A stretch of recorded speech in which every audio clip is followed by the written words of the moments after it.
Iis Dahlia ingatkan Rizkyda yang akan menikah sentil soal tanggung jawab. Iis Dahlia memberikan wejangan untuk Rizkyda yang dikabarkan akan segera menikah lagi.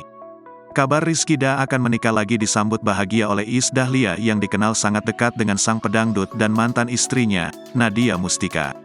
Rasa bahagia Iis Dahlia terasa komplit lantaran Nadia Mustika juga telah lebih dulu menikah lagi dari Rizkyda.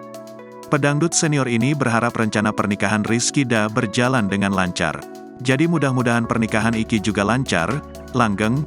Nadia juga sama masa lalu adalah pengalaman yang penting, silaturahmi tetap baik, kata Iis Dahlia.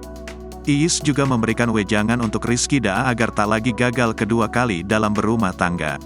Suami harus bertanggung jawab kepada istri, jangan bersikap egois, harus membuat istri nyaman, ucap Iis Dahlia.